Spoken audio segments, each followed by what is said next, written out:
Here's why meeting management might be wasting your time.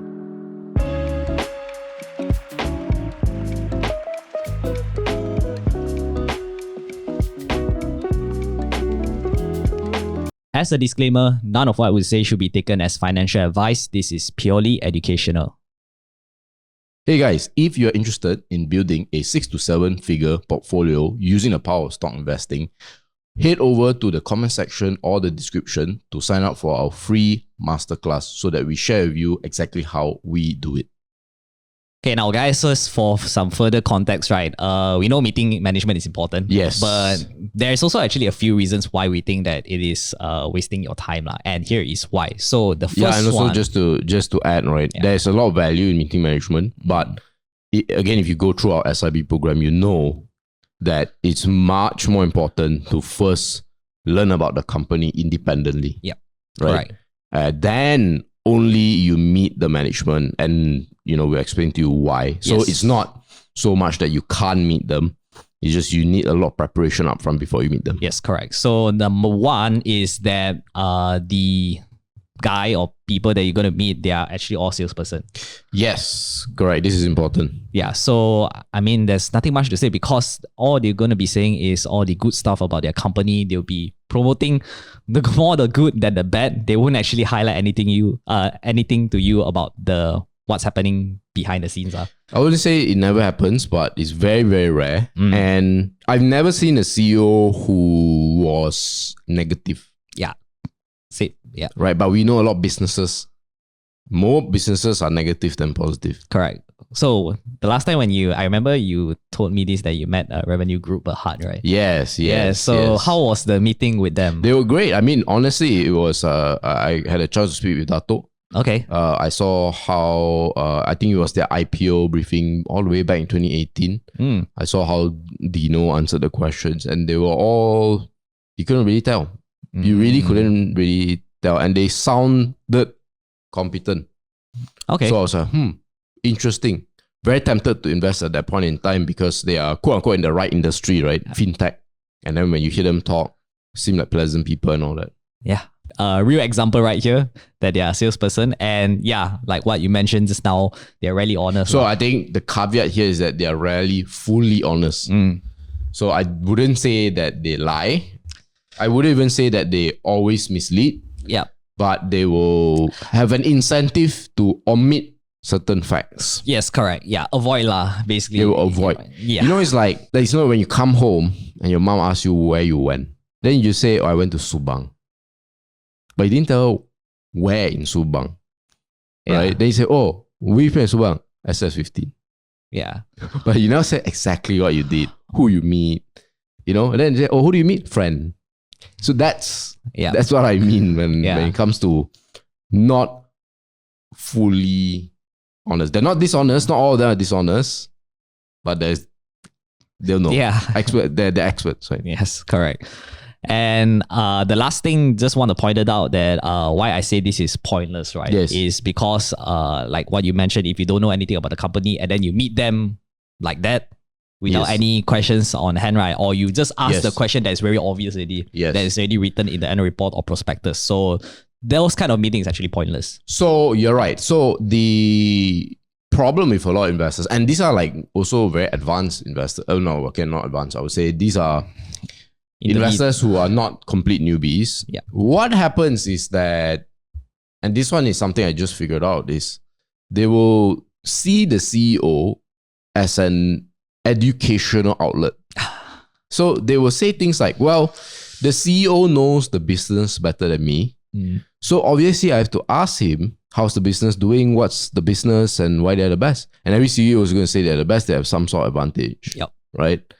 And what happens is this, right? If you don't know nothing about the company, you are what we call blank canvas, right? You know nothing about company. And the thing about information, you guys can actually Google this. I think the first, for a fresh topic, right? The first, 20% of information that you get, right, sticks quite a bit.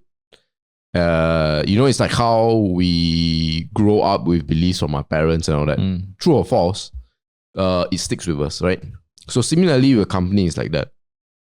Now, knowing that, right? Knowing that the first cohort of information that comes in your head is very, very important because of how biased or unbiased it can make you.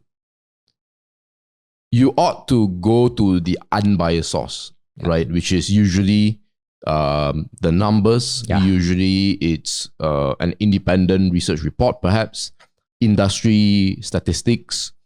But if you go to the CEO straight, he's going to infuse into you information that may or may not be accurate, but because it's your first cohort of information, it's going to stick there the longest, and you're going to do that. Now, the second thing, and this is as an investor, you need to take note of, a lot of investors like to meet management because they're lazy. They don't actually want to do all the other work to look at the more unbiased data. And they are just hoping someone will summarize for them in a 1 hour chat or a 2 hour chat with the CEO. Then they go drinking. Then, then they'll, oh, wow, the guy's personality is so great. Wow, then straight away your guys, it's like how there's a saying, right? Like pretty good looking people can't be evil. Right? It's like you can't imagine, right? Like when we think of evil, we think like Hunchback of Notre Dame or the witch in Snow White and things like that. Oh, the priest is pure. Yeah, exactly. So that is essentially, again, I think it's important to know that, CEOs are still human beings, and it's not that they are trying to lie. It's just that by nature they have to be charismatic, they have to be upbeat, they have to speak well. And people who don't speak well but are, honest to the point, factual and all that, tend to not rise up to that level, which is unfortunate. Those are actually the CEO's PR skills. So don't fall for it. Correct. But guys, before we move on, if you're someone looking to level up their stock investing skills and you need a lot more guidance, we do have a one-on-one program called the Mentorship Program.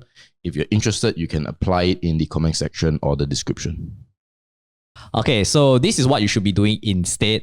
So when you're meeting management, right, after you meet, or let's say after the working hours, right, you want to maybe talk to some of the employees.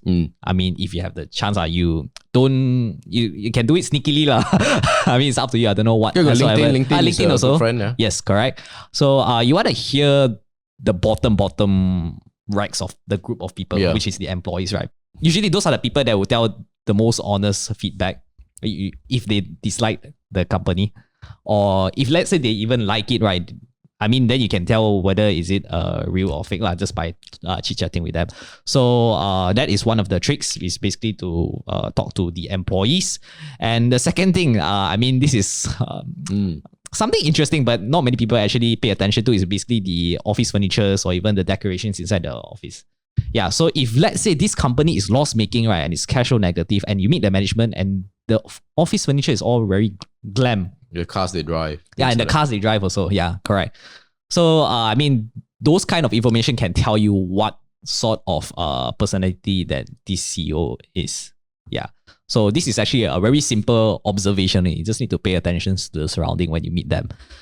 And the third thing that you need to do is actually also uncommon strategy that most people, when they meet management, they don't usually do this, is actually be friends with the IR. Investor relations. Yes, investor relations. So by meeting with them, of course, you can have like all those, not to say first-hand information, but when there's some sort of like a corporate meeting or whatsoever, you get to at least have a seat on the table. So that is actually very crucial if you want to have all those like updated information. So for example, like the DNext. But DNext, because we got a circle of friends that actually have connections, that's why we met. MJ managed to actually meet the CEO firsthand when. Well, I didn't meet the CEO. It was a Zoom call. Zoom call. Zoom call. But it was, you managed to get your ticket to the seat. So that's the main thing. And the fourth point here is, obviously, it's very simple. You need to read the annual reports first. You need to know the facts. You need to know the numbers first before you actually meet the CEO, so that you can ask more quality questions that is not inside the annual report. And basically that is the 4 main points. And the last thing is that you can actually get to know the director's background. Just now what MG mentioned about the cars. Yeah. And everything, how they dress themselves, how they talk and everything, what is their upbringing when they were a kid or whatsoever. So those kind of information actually help you also as an investor. So yeah, and just want to end it with this quote by Benjamin Graham is basically you don't need to know a man's weight to know that he is actually fat. Yeah. Yeah. I mean, so, meeting management gives the impression that you get a more HD view of a person, right? But unless you really know the business, it's a landmine, I would say. Yes. And to give you a point of view, it's like if you don't do prior research, like reading the annual reports or even reading the industry trends and all that, literally the guy can just tell you anything, and you just oh wow, yeah, and you won't be able to ask some of the hard-hitting questions. And if you don't prepare beforehand, actually you also will not warm up to the CEO a lot more. For example, right, imagine I ask this question: what is your revenue growth or profit growth going to be in the next quarter or the next year? Versus that's question one. Now versus question two, right? Hey, Mr. CEO, I see that the industry is growing at 6%, it reports. When I look at your three other competitors, Mr. A, B, and C, they are growing average of 8% every year, but you are growing at 12% every year. How do you explain these differences?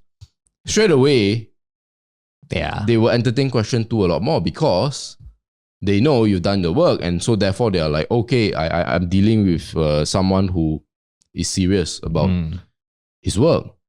And if you don't read up about the company and check out unbiased sources, the kind of questions you're going to ask the management will be more elementary. Yeah. So you're going to ask them, hey, so actually, I literally, right, I still remember, I will not name the person, but I still remember this was, I believe, a meeting with Hibiscus. Okay. I think you know who I'm talking about. And the guy interviewing him asked him, hey, you guys are in upstream, right? I mean, it's an honest question and it came from a good place. But imagine you go to the Nestle CEO, hey, can you you make Milo, right? I mean, I look, that the CEO was nice and he said, yeah. But he probably like, okay. Yeah. Right? And you're taking up time.